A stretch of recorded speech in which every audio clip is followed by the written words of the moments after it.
ओम शांति। आज 27 सितंबर 2023 के साकार महावाक्य। मीठे बाप दादा बोले, मीठे बच्चे, कालों का काल आया है तुम सबको वापस ले जाने। इसलिए याद की भी कर्मों का बोझा खत्म करो। अपनी देह से मोह निकाल दो।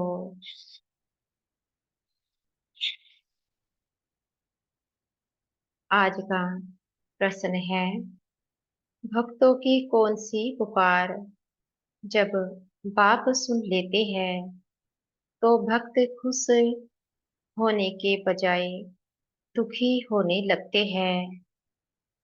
उत्तर दिया बाबा ने, भक्तों पर जब दुख आता है तब कहते हैं, हे भगवान, मुझे इस दुख की दुनिया से ले चलो। मेरी इस पतित दुनिया में दरकार नहीं। लेकिन जब बाप पुकार सुनकर ले जाने के लिए आते हैं तब रोते हैं। डॉक्टर को कहते हैं, ऐसी दवाई दो जो हम तंदुरुस्त हो जाए। आज का गीत है, दूर देश का रहने वाला। ओम शांति। दूर देश में बाप भी रहते हैं और तुम बच्चे भी रहते हो। अब यह है बाप यहाँ क्यों आया है? बाप को क्यों याद करते हैं? हे भगवान, आओ, आकर के हमको वापस ले जाओ। यह आत्मा कहती है, अपने घर मुक्ति धाम ले जाओ। यह तो जैसे कालों के काल को पुकारते हैं। भक्ति मार्ग में समझ नहीं है, हम किसको पुकारते हैं कि हमको इस पतित दुनिया के संबंध से छुड़ाकर साथ ले चलो। हमको यहाँ रहने की दरकार नहीं है। और फिर कोई की आत्मा जब शरीर छोड़ती है तो कितने दुखी होते हैं, रोते पीटते हैं। एक तरफ तो बुलाते हैं, बाबा आकर के हमको यहाँ से ले जाओ, इस शरीर से मुक्त करो। परंतु जब मुक्त करते हैं तो रोते चिल्लाते हैं। भक्ति मार्ग में पुकारते हैं परंतु समझते नहीं है। सावित्री सत्यवान की कहानी है। वह तो एक की आत्मा को ले जा रहे थे परंतु सावित्री ले जाने नहीं दे रही थी। मनुष्य जब शरीर छोड़ते हैं तो शरीर में मोह होने के कारण आत्मा छोड़ना नहीं चाहते। डॉक्टर को कहते हैं, ऐसी दवाई दो जो हम तंदुरुस्त हो जाए। शरीर को हम छोड़ना नहीं चाहते। साथ में फिर कहते, भगवान आओ, आकर हमको साथ ले जाओ। वंडरफुल बात है ना? तो बाबा यहाँ पर समझाते हैं, इस कलयुग की दुनिया में मनुष्यों ने शरीर में इतना मोह पाल लिया है, शरीर से दुखी होते रहते हैं, उसके बाद भी शरीर का त्याग करना ही नहीं चाहते, जीना चाहते हैं। एक बुजुर्ग आत्मा भी हम देख सकते हैं, इतनी बुजुर्ग हो जाती है, तन से दुख पाती है, पर मोह के चलते शरीर का त्याग कर नहीं पाते। अभी तुम खुशी से चलते हो। मनुष्यों का तो दुनिया में मित्र संबंधियों आदि में मोह है। अब पूछते हैं, क्या तुमको मित्र संबंधियों आदि से छुड़ाओ? ले तो जाओ, फिर तुम इन संबंधियों की याद छोड़ो।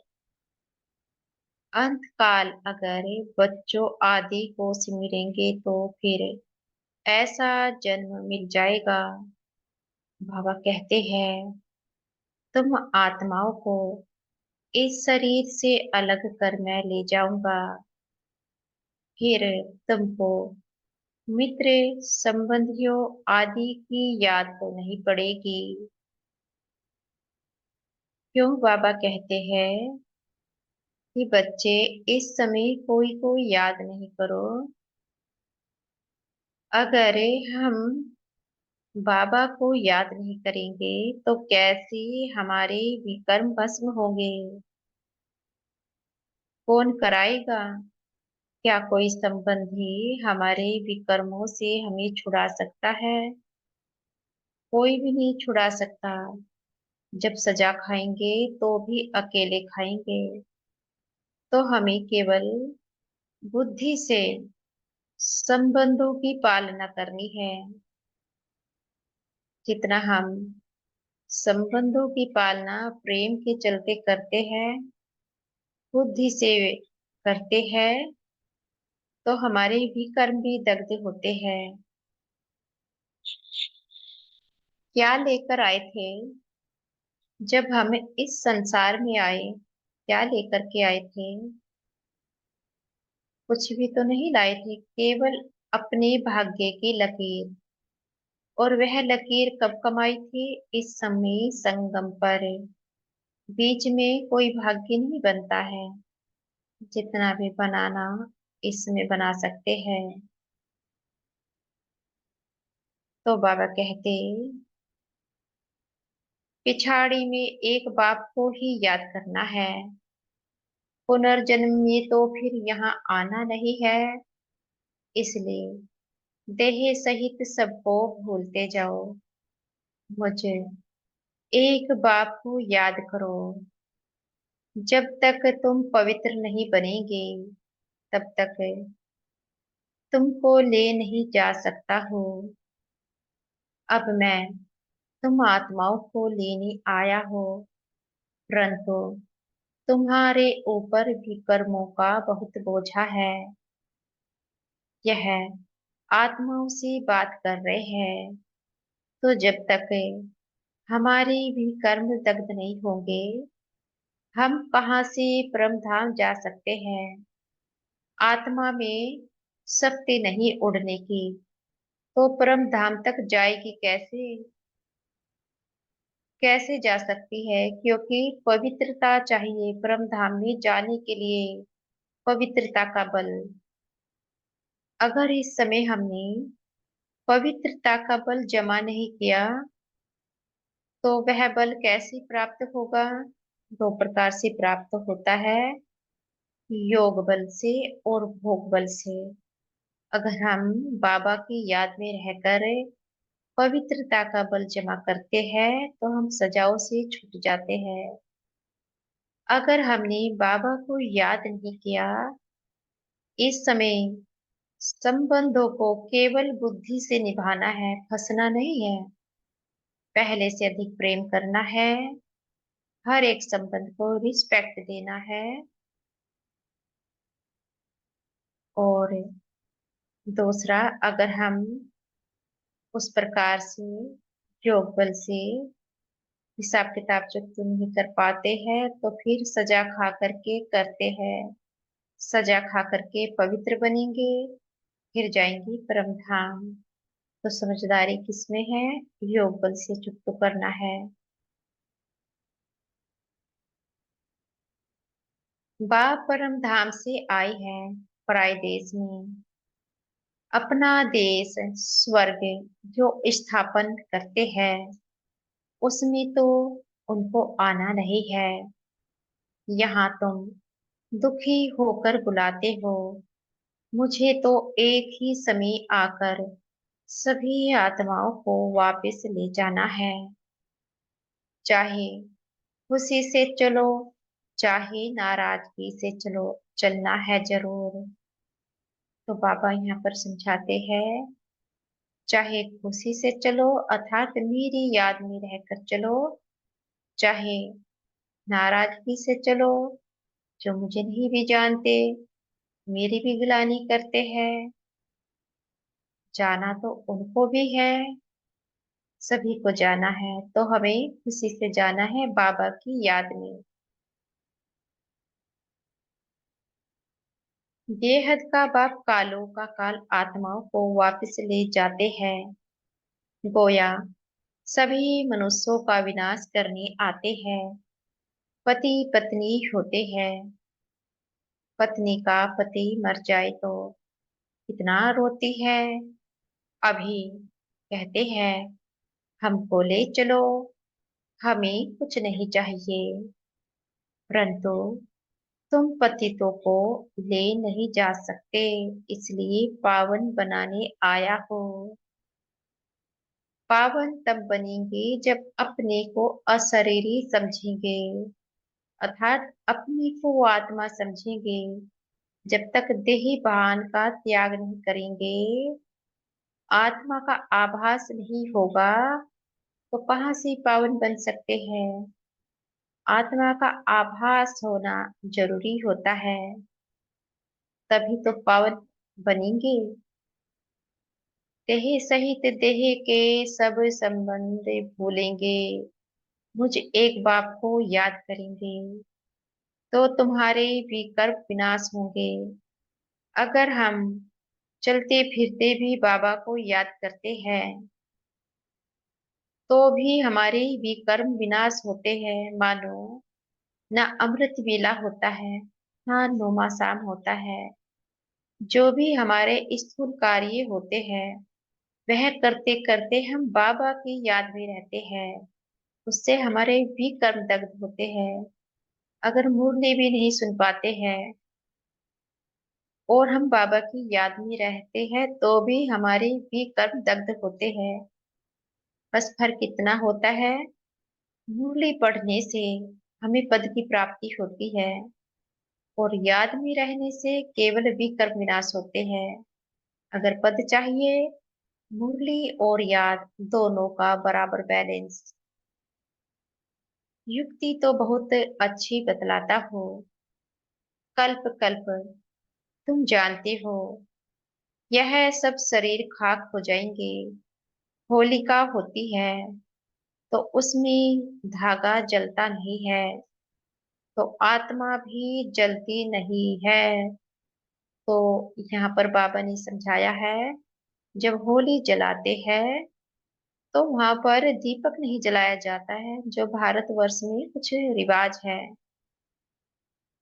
जोत रख के आते हैं, पर जोत को जलाते कम है, उसको ऐसे ही रख दिया जाता है। तो इसका अर्थ है, जो बाबा ने भी समझाया है, शरीर तो जल जाता है पर आत्मा नहीं जलती है। आत्मा तो अविनाशी है। तो इसका यादगार भक्ति में होलिका में चलता है। होलिका में जोत नहीं जलाते हैं, ऐसे ही जोत रखते हैं, जलाते नहीं है उसको। बाकी इस भंबोर को आग लगनी है, सभी शरीर जलकर खाक हो जाएंगे और आत्मा शुद्ध हो जाएगी। आत्माओं को शुद्ध बनने के लिए निरंतर देही अभिमानी बनने का पुरुषार्थ करना है। देह होते भी अपने को आत्मा समझे बाप के साथ योग लगाना है। जैसे सन्यासी लोग ब्रह्म अथवा तत्व से योग लगाते हैं, कहते हैं हम तत्व में लीन हो जाएंगे। तत्व से बुद्धि योग लग जाता है। ऐसे नहीं कि शरीर छोड़ देते हैं, समझते हैं तत्व से अथवा ब्रह्म से हम योग लगाते लगाते ब्रह्म में लीन हो जाएंगे। इसलिए हम उनको ब्रह्म ज्ञानी, तत्व ज्ञानी कहते हैं।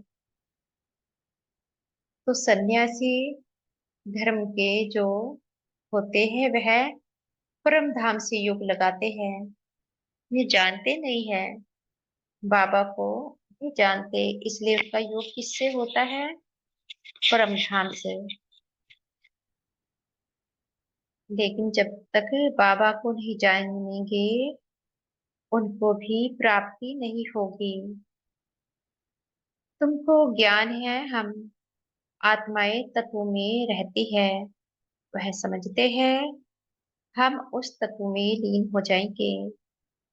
अगर कहे हम जाकर वहां रहेंगे तो भी ठीक है, आत्मा लीन तो होती नहीं है। तो वह समझते हैं सदैव के लिए मोक्ष मिल जाएगा, पर ऐसा होता नहीं है। मोक्ष तो स्वयं परमात्मा को भी नहीं है। वह भी 5,000 साल में एक बार इस साकार वतन में आते हैं इस पढ़ाई को पढ़ाने। बुद्ध बुद्धि का मिसाल देती है, लेकिन वह तो रोग है। ज्योति में लीन होने की बात ही नहीं, अविनाशी आत्मा में सारा पाठ भरा हुआ है जो कभी विनाश हो नहीं सकता। सन्यासी विकारों का सन्यास करते हैं, बाकी वापिस तो कोई जाते नहीं, यहाँ ही पुनर्जन्म लेते रहते हैं। वृद्धि होती जाती है, सबको सतो रजो तमो से पास होना ही है। ड्रामा में यह सब नोंद है। अभी तो देखो बीमारियां भी कितनी अनेक प्रकार की निकली है, पहले इतनी नहीं थी। ड्रामा में यह सारी नोंद है। आखिर इतनी बीमारी होने का कारण क्या है? उसका कारण है वायुमंडल दूषित हो चुका है। जैसे जैसे संकल्प मनुष्य आत्माएं रचती है उसी प्रकार की बीमारियां बनती जाती है। इसलिए व्यर्थ संकल्पों पर रोक लगानी होती है। अब जो ज्ञान ही नहीं है वह तो नहीं समझेंगे, लेकिन हम ब्राह्मण आत्माएं, हम तो जानती है हमें अपने संकल्पों को शुद्ध रखना है। एक भी अशुद्ध संकल्प इस वायुमंडल को दूषित करता है। जब हम कोई व्यर्थ संकल्प की रचना कर लेते हैं, उस पर कंट्रोल नहीं करते हैं, उसका बोझा भी हमारे ही ऊपर आता है। पहले से ही इतने भी कर्म है, फिर से एक और बना लेते हैं। तो हमें संकल्पों पर कंट्रोल करना है, समाप्त करना है। बाबा आया ही है सब आत्माओं को वापस ले जाने, कहते हैं बाबा हमको वापस ले चलो। मुक्ति, जीवन मुक्ति तो सबको मिलनी है, परंतु सब सतयुग में तो नहीं आ सकते। जो जो जिस समय आते हैं उसी समय उस धर्म में ही फिर आना पड़ेगा। तुम जानते हो फलाने फलाने धर्म फलाने टाइम पर आते हैं। बाबा भी कल्प पहले मुआफिक आया हुआ है। इतनी सब आत्माओं को वापस ले जाएंगे। इस धरनी को कितनी खाद मिलनी है? नई दुनिया को भी खाद चाहिए ना। तो सब मनुष्य जानवर आदि खत्म हो खाद बन जाएंगे। फिर इस सतयुग में कितना अच्छा फल देते हैं, जो तुम बच्चों ने साक्षात्कार भी किया है। तो बाबा कहते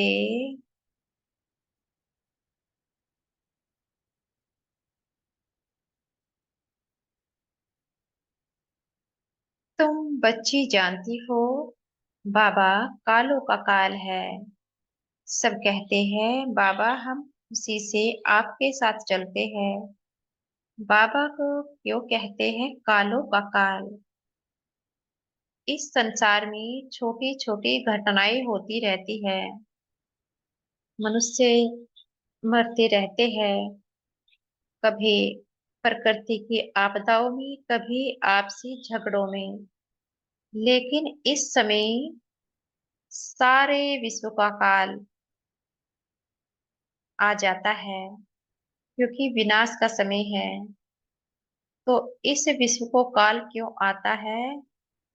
उसका मुख्य कारण है, इस विश्व में भ्रष्टाचार इतना बढ़ जाता है, प्रकृति विनाश की ओर है। ऐसे में भगवान को, अर्थात बाबा को, इस पुरानी दुनिया को विनाश कराना ही होता है। अन्यथा ये प्रकृति तो जलकर भस्म हो जाती। इतने विकार इस दुनिया में बढ़ चुके हैं। इसलिए बाबा को कहते हैं कालों का काल, क्योंकि सारा विश्व इस यज्ञ में स्वाहा हो जाता है। सब पाप कर्म भस्म हो जाते हैं। हमको यहाँ बहुत दुख है। यह है ही दुख देने वाली दुनिया। दुख धामनी एक दो को दुख देती रहते हैं। अपार दुख है। अब तुमको सुख में ले जाने आया हो। अब एक को याद करेंगे तो वर्षा पा सकेंगे, नहीं तो राजाई का वर्षा पूरा पा नहीं सकेंगे। फिर प्रजा में चले जाएंगे। बाप आकर राजाई का सुख देते हैं। और कोई भी धर्म स्थापक राजधानी स्थापन नहीं करते हैं। यह तो राजधानी स्थापन कर रहे हैं गुप्त वेश में। कोई को पता नहीं है कि सतयुग में लक्ष्मी नारायण की राजधानी कैसे स्थापन हुई। शरीरधारी देवताएं कहाँ से आए, जबकि कलयुग में असुर थे। असुरों और देवताओं की लड़ाई तो चली नहीं है। ना लड़ाई की बात है, ना विकार की कटारी चलती है। फिर क्यों दिखाते हैं लड़ाई तकी? मुझ गए हैं। सृष्टि तो वही है, सिर्फ समय बदलता है। यह है बेहद का दिन, बेहद की रात। सतयुग त्रेता को दिन कहा जाता है। वहां तो लड़ाई होती नहीं, परंतु वह राजधानी उन्हों को कैसे मिली? कलयुग में तो राजधानी है नहीं। कहते हैं बाबा वंडरफुल है। आपकी स्थापना का कर्तव्य इतने बच्चों को सुखी बनाते हो। बाकी हाँ, अपने अपने पुरुषार्थ अनुसार ऊंच पद पा सकते हैं। तुम जानते हो, 5,000 वर्ष बाद परमपिता परमात्मा आते हैं। भल करके कोई प्रभु कोई गुण कहते हैं। पिता तो है ना। पिता कहना कितना अच्छा है। ईश्वर हमारा पिता है। सिर्फ प्रभु कहने से इतना मजा नहीं आएगा। गॉड कहने से सर्वव्यापी समझ लेते हैं। फादर कहा जाए तो सर्वव्यापी कह न सके। अब तुम आत्माएं सुन रही हो, समझती हो, हमारा बाबा आया हुआ है। हमको योग से पवित्र बना रहे हैं। तो बाप, टीचर, सतगुरु को याद करना पड़े। यहाँ बच्चों को भाषण आती है। सम्मुख रहने से हम तो आत्मा है, इस शरीर से पाठ बजाते हैं। बाबा हमको लेने आए हैं, हम पुरुषार्थ करते हैं। बाबा से योग लगाए, बाबा को याद करते करते बाबा के पास चले जाएंगे। कोई सन्यासी जो बहुत उत्तम होते हैं, तो वह भी ऐसे बैठे बैठे शरीर छोड़ देते हैं। समझते हैं, हम आत्मा जाकर ब्रह्म में लीन हो जाएंगे। सभी मोक्ष अथवा मुक्ति के लिए ही पुरुषार्थ करते हैं, क्योंकि संसार में बहुत दुख है। इसलिए मोक्ष अथवा मुक्ति चाहते हैं। उन्हों को यह मालूम नहीं रहता कि दुनिया का चक्र फिरना है। हमारा पाठ जरूर अविनाशी होना चाहिए। तुम्हारी बुद्धि जिन मिसल होनी चाहिए, जिनकी कहानी कहते हैं ना, बोला हमको काम दो, नहीं तो खा जाएंगे। फिर उसको काम दिया, सीढ़ी चढ़ो और उतरो। तो बाबा यहाँ पर समझाते हैं, जो जिनकी कहानी आती है,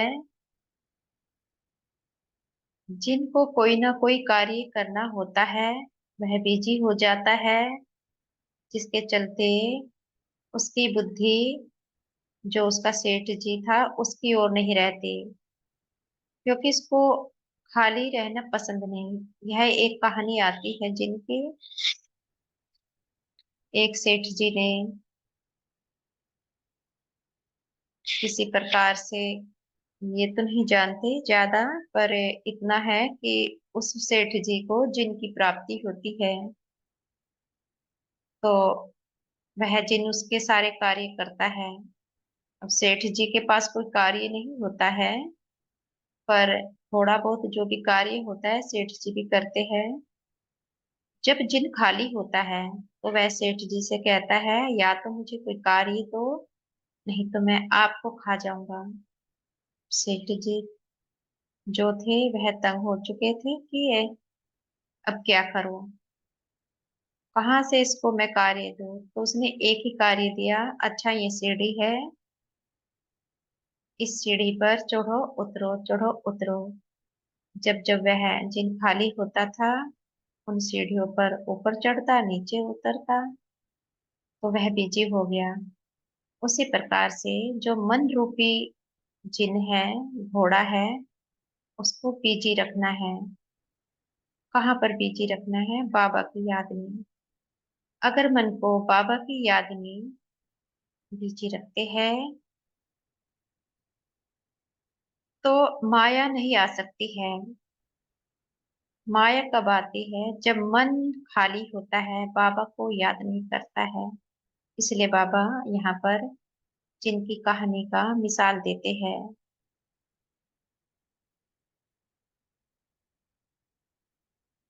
तो बाबा कहते, तुमको भी बाप कहते हैं मेरे साथ बुद्धि योग लगाओ, नहीं तो माया जिन खा जाएगी।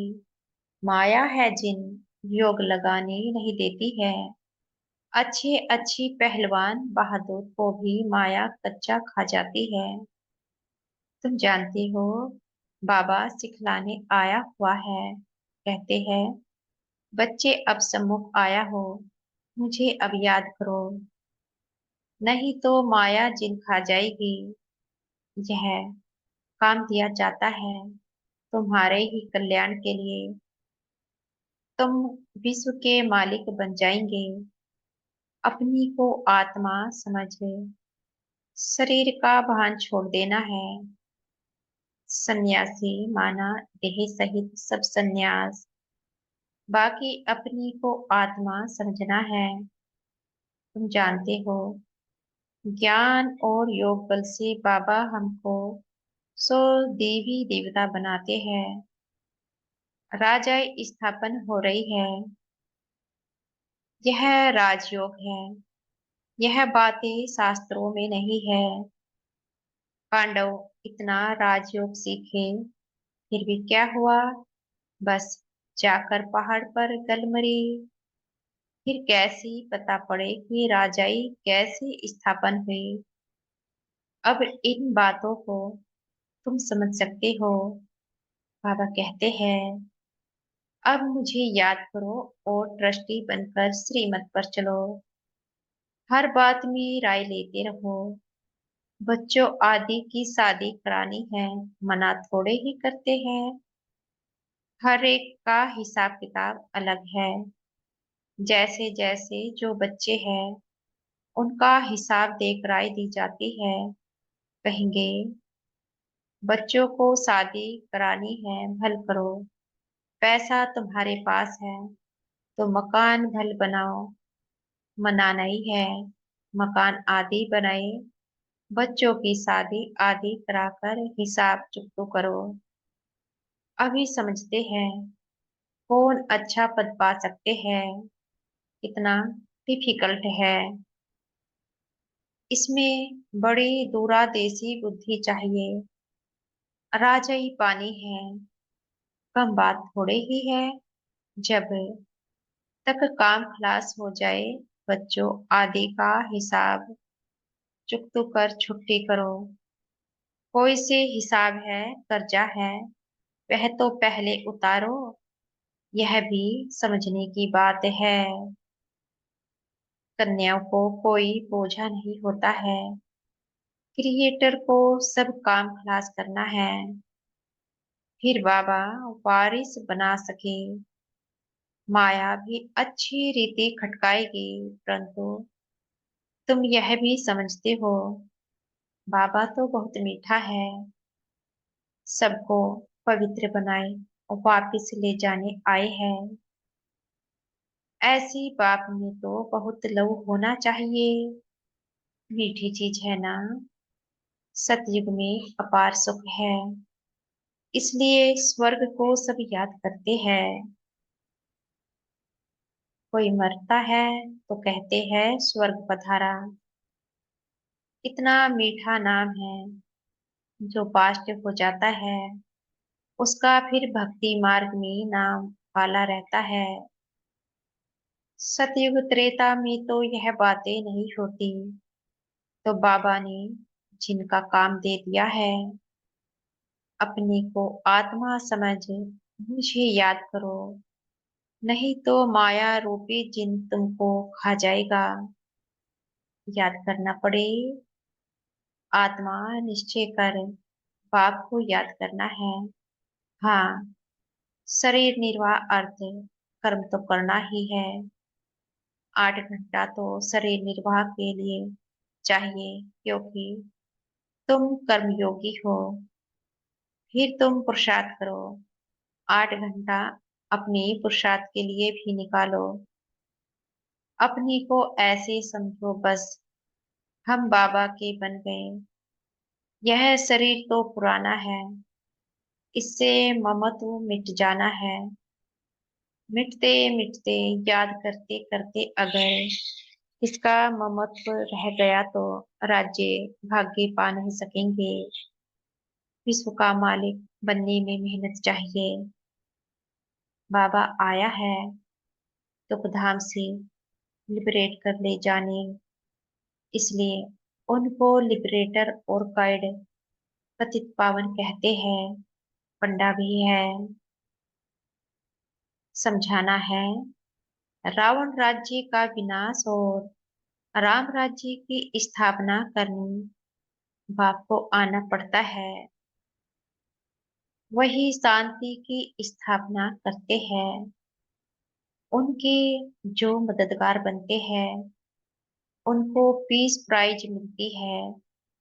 पीस स्थापन करने वाला ही पीसफुल राज्य देते हैं। वही मोस्ट बिलव्ड बाबा है जो हमको कल्प कल्प वर्षा देते हैं। जितना श्रीमत पर चलेंगे तो श्रेष्ठ बनेंगे। तुम जानते हो श्री श्री से हम श्री लक्ष्मी श्री नारायण बनते हैं। 21 जन्मों के लिए सूर्यवंशी चंद्रवंशी राजधानी स्थापन हो रही है। अच्छा, मीठे मीठे सिखी लदे बच्चों करते, माता पिता बाप दादा का याद प्यार और गुड मॉर्निंग। रूहानी बाप की रूहानी बच्चों को नमस्ते। हम बच्चों की भी प्यारे मीठे बाप दादा को याद प्यार गुड मॉर्निंग और नमस्ते। धारणा के लिए मुख्य सार। दूरा देसी बन कर्म बंधन को समाप्त करना है। कोई भी हिसाब किताब व कर्जा है तो उसे उतार हल्का बन वारिस बनना है। दूसरा है कर्मयोगी बन कर्म भी करना है, साथ साथ 8 घंटा स्व के पुरुषार्थ में देना है। सभी से ममत्व जरूर मिटाना है। आज का वरदान है सतगुरु जी से। आज का वरदान स्वयं में समाएंगे, अपने को आत्म समझेंगे, प्रवृत्ति में रहते भी समर्पित हो, सेवा की धुन में रहने वाले बाप दादा के दिल तख्त नसीन भव। प्रवृत्ति में रहते भी समर्पित हो, सेवा की धुन में रहने वाले बाप दादा के दिल तख्त नसीन भव। जो बच्चे प्रवृत्ति में रहते भी समर्पित है, उनके सहयोग से सेवा का वृक्ष फलीभूत हो जाता है। उनका सहयोग ही वृक्ष का पानी बन जाता है। जैसे वृक्ष को पानी मिलने से अच्छा फल निकलता है, ऐसे श्रेष्ठ सहयोगी आत्माओं के सहयोग से वृक्ष फलीभूत होता है। ऐसे सेवा की धुन में सदा रहने वाले, प्रवृत्ति में रहते समर्पित हो चलने वाले बच्चे बाप दादा के दिल तख्त नसीन बनते हैं। आज का स्लोगन है कम से कम समय में संकल्पों को मोड़ने और ब्रेक लगाने की युक्ति सीख लो तो बुद्धि की शक्ति व्यर्थ नहीं जा सकती। कम से कम समय में संकल्पों को मोड़ने और ब्रेक लगाने की युक्ति सीख लो तो बुद्धि की शक्ति व्यर्थ नहीं जा सकती। अच्छा, ओम शांति। शुक्रिया हमारे मीठे प्यारे बाप दादा का, बहुत बहुत शुक्रिया। ओम शांति।